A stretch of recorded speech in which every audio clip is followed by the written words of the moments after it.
Did you know that one of the most famous lines in movie history was never in the original script? When James Cagney screamed, "Made it, Ma, top of the world!" While standing on top of an exploding gas tank, he was creating movie magic that nobody planned. That single moment became so powerful that people still quote it today, more than 70 years later. White Heat wasn't just another crime movie. It was a wild, dangerous film that pushed boundaries and scared audiences in ways they'd never experienced before. The story of a criminal mama's boy named Cody Jarrett shocked America and changed gangster movies forever. But what happened behind the cameras was just as crazy as anything on screen. Let's dive in and discover 20 weird and amazing facts about White Heat. Number 20. The comeback. Nobody expected. James Cagney didn't want to make White Heat. In fact, he hadn't played a gangster in almost 10 years. After the Roaring Twenties in 1939, Cagney walked away from tough guy roles. He was tired of playing criminals. He wanted to dance, to sing, to show his softer side. He'd won an Oscar for playing George M. Cohan in Yankee Doodle Dandy, a patriotic musical where he tap-danced and waved the American flag. That was the James Cagney he wanted to be, not the snarling, gun-toting hoodlum everyone remembered from the 1930s. But Warner Brothers wanted their gangster star back. They needed a hit. Crime movies were changing after World War II. Audiences wanted something darker, more psychological. So the studio kept pushing. They sent Cagney the script for White Heat, and something in it grabbed him. This wasn't just another shoot-'em-up. Cody Jarrett was different. He was insane. He had terrible headaches. He loved his mother more than anything in the world. He was complex and broken and terrifying. Cagney saw the challenge. He saw the art. And after a decade away from gangster roles, he said yes. That decision brought him back to the dark side of cinema, and he gave the most terrifying performance of his entire career. What looked like a simple comeback was actually a reinvention. Number 19. A Mother's Twisted Love. The relationship between Cody Jarrett and his mother. Ma Jarrett was unlike anything audiences had seen before. In most gangster movies, criminals were tough loners or surrounded by other criminals. But Cody was a grown man, completely devoted to his mother. He sat on her lap. He rested his head on her shoulder when his headaches came. He took orders from her. He trusted only her, and she controlled him like a puppet master, feeding his violence and ambition. This wasn't normal. This was disturbing. The screenplay was inspired by real criminal psychology studies that explored the minds of violent men. Writers studied cases of criminals who had unnaturally close relationships with their mothers. They discovered that some of the most dangerous men in prison talked about their mothers with childlike devotion. The writers put all of that twisted psychology into Ma and Cody. Actress Margaret Wycherley played Ma Jarrett with cold calculation. She was loving and cruel at the same time. She whispered encouragement while planning murders. She comforted her son while pushing him toward destruction. The dynamic made audiences deeply uncomfortable. People weren't used to seeing this kind of relationship on screen. It felt wrong. It felt sick. And that's exactly what made it so powerful. This wasn't just crime. This was madness, born from broken love. Number 18. The terrifying prison breakdown. One of the most shocking scenes in White Heat happens in a prison mess hall. Cody is sitting at a long table, eating with hundreds of other inmates. Suddenly, another prisoner whispers something to him. Just a few words. But those words destroy Cody's world. His mother is dead. The news hits him like a physical blow. What happens next is pure chaos. Cagney didn't just act upset. He exploded. He screamed. He climbed on top of the table. He kicked food everywhere. He knocked prisoners down like bowling pins. Guards rushed toward him, and he fought them all. His face twisted into something inhuman. Spit flew from his mouth. His eyes looked completely insane. It took multiple guards to drag him down and beat him into submission. The scene is raw and violent and absolutely terrifying. Here's the wild part. Cagney choreographed most of it himself. The director gave him freedom, and Cagney went wild. He wanted the breakdown to feel real, not acted. He wanted audiences to believe they were watching a man's mind shatter in real time. And it worked. When the movie premiered, people gasped during that scene. Some covered their mouths. A few walked out of the theater because it was too intense. Cagney's performance was so convincing that people worried about his mental health. Not just acting, it was controlled madness. Number 17. Real headaches. Fake pain. Cody Jarrett suffers from blinding headaches throughout the movie. They come without warning and drop him to his knees. His face goes white. He clutches his head. He can barely see. The headaches are never fully explained, but they hint at something deeply wrong inside his brain. Maybe a tumor, maybe psychological damage, maybe inherited madness. Whatever the cause, the headaches make Cody even more dangerous because they're unpredictable. He could be calm 1 second and screaming the next. The idea came from actual medical research. In the 1940s, doctors were studying severe migraines and their connection to violent behavior. Some researchers believed that extreme pain could trigger psychotic episodes in people already mentally unstable. The screenwriters took that concept and gave it to Cody. But here's what's interesting. James Cagney didn't suffer from headaches at all. He had to imagine that level of pain and show it convincingly. He studied people in pain. He watched how their bodies contracted. He noticed how their breathing changed. He practiced collapsing in ways that looked sudden and real. Then, on camera, he made it look effortless. When Cody's headaches hit, you believe every second of his agony. You see the sweat. You hear the gasping. You feel the terror of losing control. Cagney sold imaginary pain so well that audiences forgot it was acting. Fake symptoms, real fear. Number 16. The Undercover Gamble. The hero of White Heat isn't a typical good guy. He's an undercover cop named Hank Fallon, but when he goes inside the prison to get close to Cody, he becomes a criminal named Vic Pardo.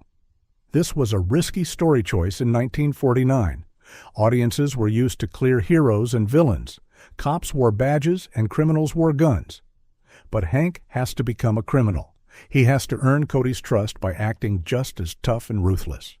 He lies, he fights, he pretends to be something he's not, and for most of the movie, the audience watches him walk a dangerous line between law and crime. Edmund O'Brien played Hank with quiet intensity. He couldn't overact. If he seemed too heroic, Cody wouldn't believe him. If he seemed too criminal, the audience wouldn't trust him. So O'Brien played it right down the middle, cool, smart, and always thinking 3 steps ahead. The real gamble was making the undercover storyline believable. In real life, undercover operations were still pretty new. The FBI was just starting to use deep cover agents in organized crime cases. Most Americans didn't know how that world worked, so the movie had to teach them while entertaining them. It had to show the danger, the loneliness, and the constant fear of being discovered. O'Brien spent weeks researching law enforcement techniques. He talked to real agents. He learned how they talked, how they moved, how they stayed calm under pressure. That homework paid off. The performance felt authentic and tense. Playing 2 people at once is never easy. Number 15. The code was cracking. White Heat came out at a very specific moment in Hollywood history. For almost 20 years, the production code had controlled what movies could show. The code was a set of strict rules about violence, sex, and morality. It said criminals must always be punished. It said violence couldn't be too graphic. It said marriage was sacred and authority must be respected. Studios followed these rules to avoid censorship and boycotts. But by the late 1940s, the code was starting to crack. World War II had changed America. People had seen real violence. They'd lived through real horror. They wanted movies that reflected a darker, more complicated world. White Heat pushed right up against the code's limits. It showed a psychotic killer as the main character. It showed brutal violence. It suggested mental illness and Freudian psychology. It made audiences sympathize with a murderer, even though they knew he was evil. The code allowed it because Cody dies at the end. Crime doesn't pay. Justice wins. But the movie spent 90% of its time making Cody fascinating. It made him human. And that was new. The censors watched White Heat very carefully. They asked for small cuts. They wanted some language softened, but they let the core darkness stay. They had to. American movies were changing, and White Heat was leading the charge. Old rules, new rebellion. Number 14. The Mama's Boy Gangster was revolutionary. Before White Heat, gangster movies followed a formula. The criminal was usually a self-made man who rose from poverty, made bad choices, enjoyed brief success, and then died violently. He was tough. He was independent. He trusted no one. Think of Scarface or Little Caesar, criminals who relied only on themselves. But Cody Jarrett broke that mold completely. He needed his mother. He depended on her. Without her, he fell apart. This was a revolutionary idea. It suggested that criminals weren't just products of poverty or greed. They were products of broken families and twisted psychology. Cody wasn't strong. He was weak. His mother made him feel powerful, but without her, he was just a scared, sick little boy. Psychologists loved this. After the movie came out, White Heat was studied in universities.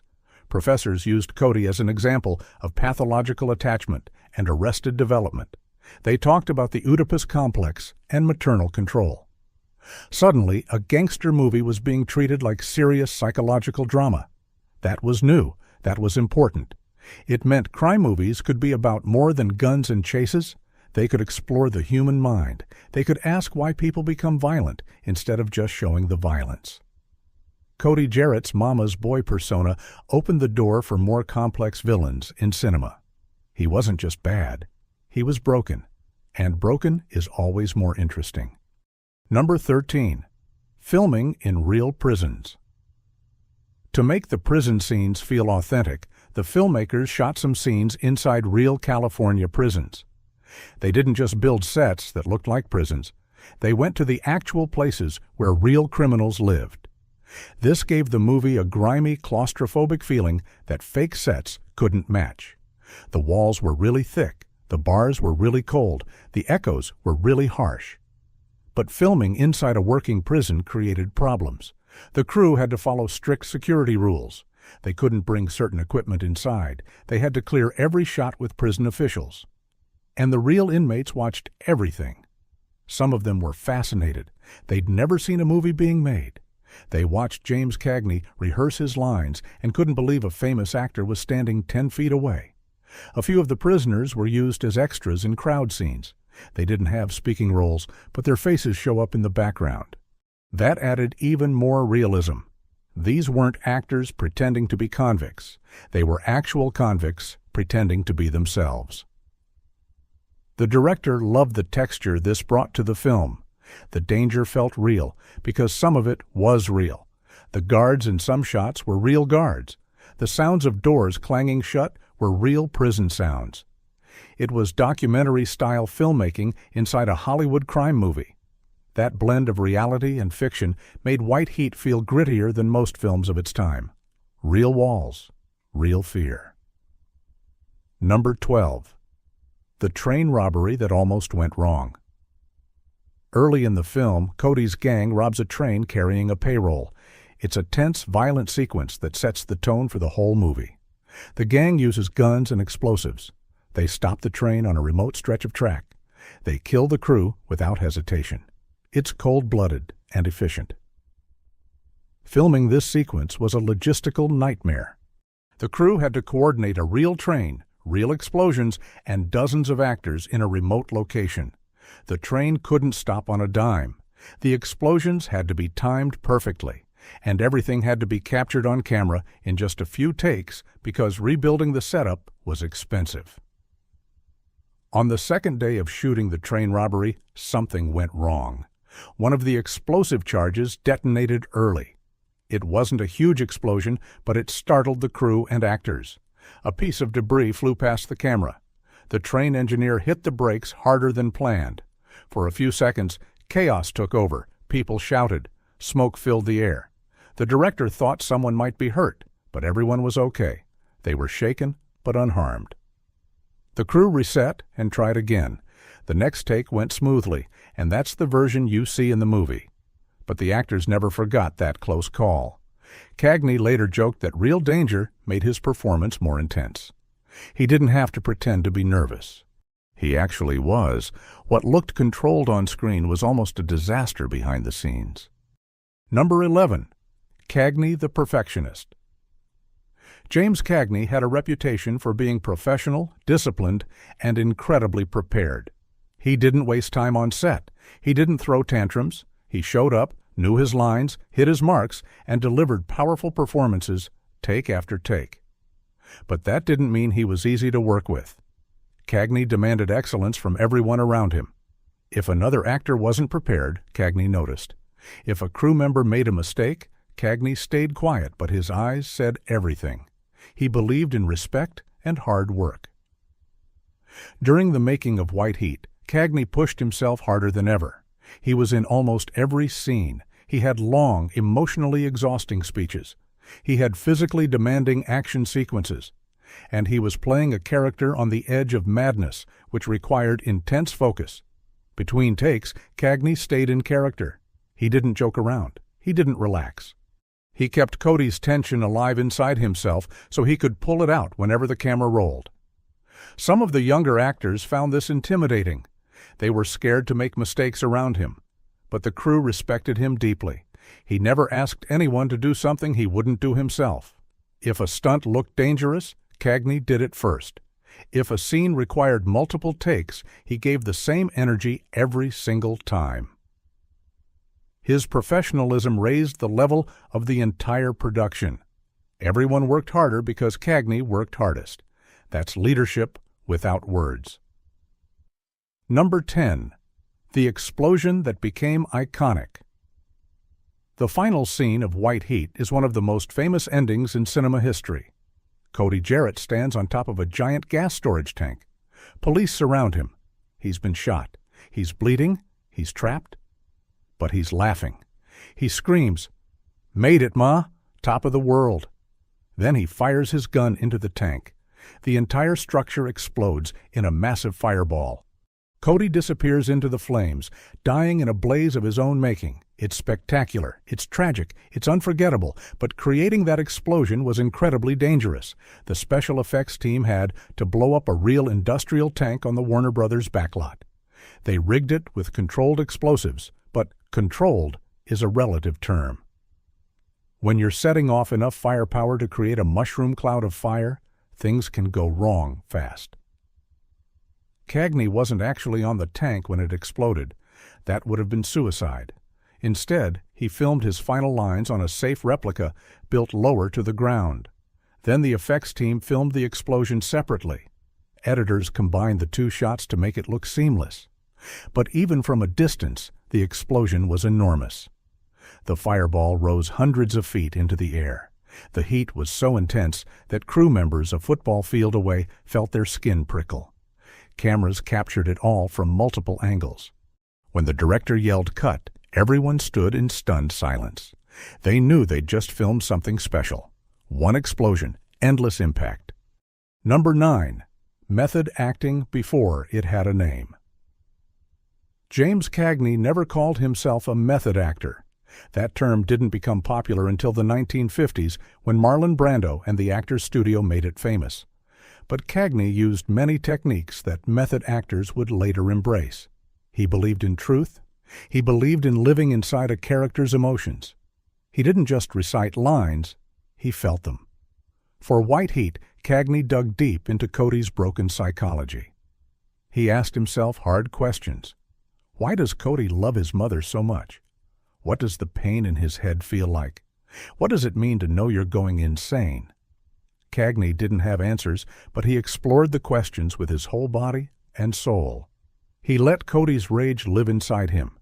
Between takes, he stayed tense. His shoulders stayed tight. His jaw stayed clenched. He kept his breathing shallow, the way someone in constant pain might breathe. These weren't conscious acting choices. They were instincts that came from deep immersion. The result was a performance that felt raw and unpredictable. You never knew what Cagney might do next. Even the other actors felt it. They said working with Cagney in White Heat was like being in a cage with a wild animal. He was present, he was dangerous, and he was absolutely in control. Decades later, film students study Cagney's performance as an early example of naturalistic, emotionally honest acting. He did it before it was cool. Instinct over theory. Number 8. The title. Had multiple meanings. White Heat is a perfect title, and it works on several levels. On the surface, it refers to the extreme temperature of fire and explosions. White heat is the hottest kind of heat, the point where metal glows white hot and everything burns. That matches the movie's violent, fiery climax. But the title also refers to Cody's mental state. He's always at white heat emotionally. He's burning from the inside. His rage, his pain, his madness, they're all turned up to maximum intensity all the time. There's no calm. There's no cool down. He's a human furnace ready to explode. The writers chose the title carefully. They wanted something short, strong, and memorable. They wanted it to capture both the literal action and the psychological intensity. White Heat does both. It promises fire and fury, and the movie delivers. Interestingly, some early posters and promotional material emphasized the explosion angle. They showed flames and destruction. But as audiences saw the film and talked about it, the psychological meaning became more prominent. People started saying, "That guy was white-hot crazy." The title became shorthand for a certain kind of unhinged intensity. Even today, if someone says a character is white heat, you know exactly what they mean. Dangerous, unstable, burning out of control. 2 words, endless meaning. Number 7. Edmund O'Brien's quiet strength. While James Cagney got most of the attention for White Heat, Edmund O'Brien's performance as undercover agent Hank Fallon was just as important. O'Brien had the harder job in some ways. He couldn't chew scenery. He couldn't explode. He had to stay calm, controlled, and believable while surrounded by criminals who would kill him instantly if they knew the truth. O'Brien played Hank with intelligent restraint. He listened more than he talked. He observed. He let Cody be the loudest person in the room while quietly steering events from the shadows. That takes serious acting skill. It's easy to be big and loud. It's much harder to be small and powerful. O'Brien studied real undercover agents to prepare. He learned that the key to deep cover work is consistency. You can't slip. You can't break character. One wrong word, one hesitation, and you're dead. So O'Brien built Vic Pardo as carefully as an engineer builds a bridge. Every gesture, every word, every reaction was calculated to seem natural. On set, O'Brien and Cagney developed a fascinating dynamic. Cagney respected O'Brien's discipline. O'Brien respected Cagney's intensity. They pushed each other without competing. In their scenes together, you can see 2 completely different acting styles working in perfect harmony. Cagney is fire. O'Brien is ice. Together, they create a balance that makes the whole movie work. Without O'Brien's steady presence, Cagney's madness might have felt like too much. Instead, it feels just right. Quiet strength holds loud chaos. Number 6. The director's invisible hand. Raoul Walsh directed White Heat, and his approach was all about controlled chaos. Walsh was a veteran filmmaker who'd been making movies since the silent era. He understood action, he understood pacing, and he understood actors. Walsh knew that James Cagney didn't need much direction. Cagney was a pro who brought his own ideas and instincts. So Walsh gave him space. He let Cagney experiment. He let him try things. If something worked, they kept it. If it didn't, they moved on. No ego, no arguments, just collaboration. But Walsh was also a master of visual storytelling. He used shadows and light to create mood. He framed shots to build tension. He moved the camera in ways that made the audience feel like they were inside the action, not just watching it. In the prison riot scene, Walsh's camera pushes through the chaos like a participant. It doesn't sit back safely. It dives in. That makes the scene feel immediate and dangerous. Walsh also understood timing. He knew when to let a scene breathe and when to cut fast. He knew when silence was more powerful than music. The final explosion scene has almost no dialogue, just Cody's scream, then fire. Walsh trusted the visuals to tell the story. He didn't over-explain. He didn't hold the audience's hand. He showed them something unforgettable and let them react. That confidence came from decades of experience. Great directing often feels invisible because everything just works. Number 5. Music that amplified madness. Max Steiner composed the music for White Heat, and his score is a crucial part of the movie's power. Steiner was one of Hollywood's greatest composers, known for epic scores like Gone with the Wind and Casablanca. But White Heat required something different. It needed music that felt unstable, aggressive, and psychologically intense. Steiner used sharp, stabbing strings to represent Cody's headaches. Whenever the pain hit, the music turned shrill and dissonant. It felt like audio knives cutting through your ears. That wasn't pleasant, but it wasn't supposed to be. It was supposed to make you uncomfortable, to put you inside Cody's suffering. Steiner also used brass instruments to build tension. Low, rumbling horns suggested danger lurking just beneath the surface. High, blaring trumpets announced violence and chaos. The music didn't just accompany the action, it predicted it. You could hear trouble coming before it appeared on screen. In quieter moments, Steiner pulled back. When Cody sat with his mother, the music softened. It became almost gentle, but with a strange, twisted quality.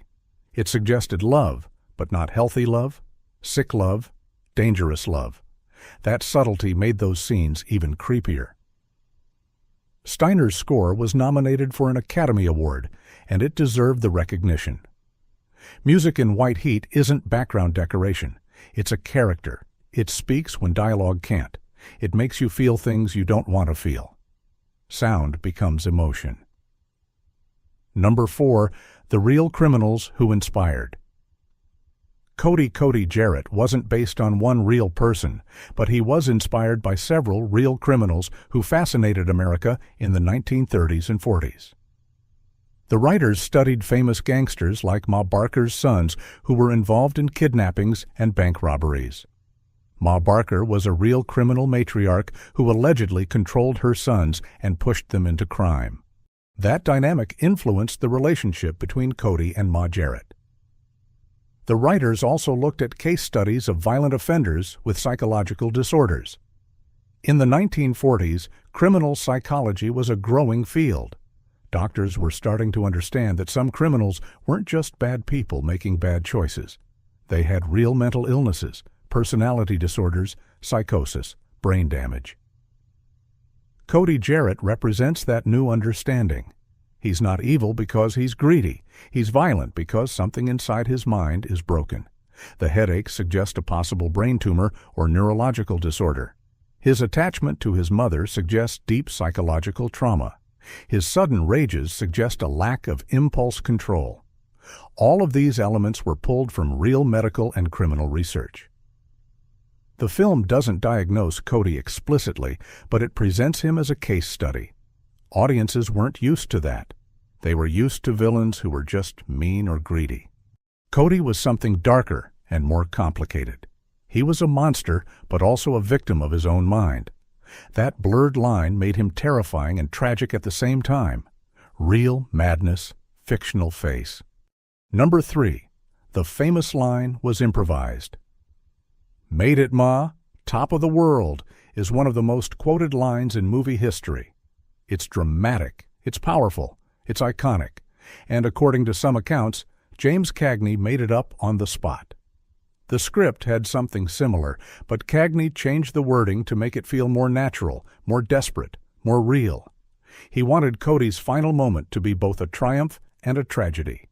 Cody believes he's won, he's escaped, he's on top, but he's actually dying. He's insane. And he's calling out to a mother who's already dead. That combination of victory and delusion makes the line heartbreaking. Cagney delivered it with total commitment. His voice cracked, his face twisted. He screamed it like a man possessed. and then the explosion erased him. When director Raoul Walsh saw the take, he knew they had something special. He didn't ask for another version. He didn't try to improve it. He knew Cagney had nailed it. After the movie came out, that line became part of American culture. Comedians imitated it. Cartoons referenced it. People shouted it at parties. It became shorthand for crazy ambition and spectacular failure. Even people who never saw White Heat know the line. That's the power of a perfect moment. One sentence, delivered with total truth, can live forever. Words became legend. Number 2. The film changed gangster movies. Forever White Heat arrived at a turning point in American cinema. The classic gangster films of the 1930s, Little Caesar, The Public Enemy, Scarface, had focused on rise and fall stories. They were morality tales about ambition and greed. But White Heat was different. It was psychological. It was about madness, obsession, and broken people. It wasn't trying to teach a lesson. It was trying to show the truth. After White Heat, gangster movies started to change.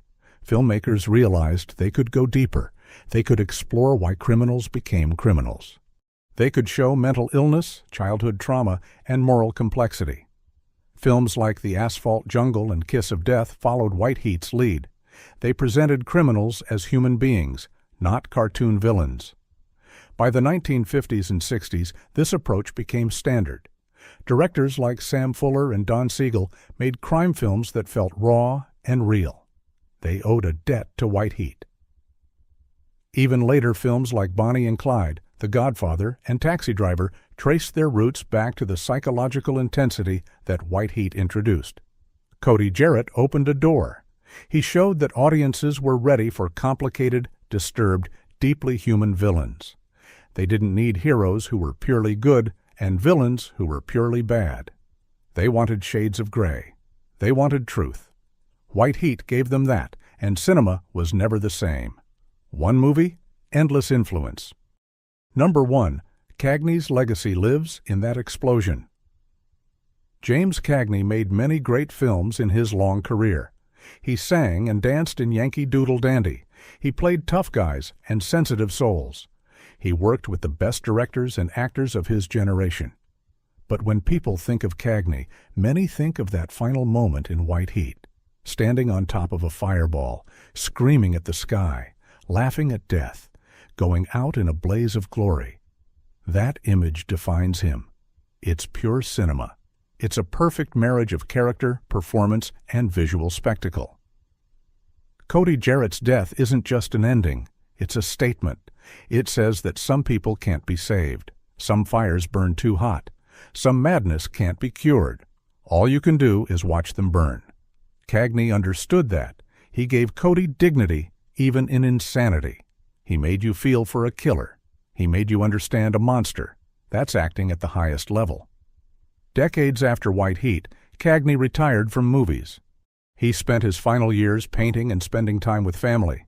He didn't give many interviews. He didn't revisit his old roles. But he never forgot Cody Jarrett. In one of his rare late-life interviews, Cagney said that playing Cody was like touching a live wire, dangerous, electric, unforgettable. He said he gave everything he had to that role, and it gave him something back, a piece of movie history that would outlive him. And it has. More than 70 years later, that explosion still echoes. One performance, eternal fire. Bonus fact: the secret symbolism of fire. Throughout White Heat, fire appears again and again. The train robbery starts with explosions.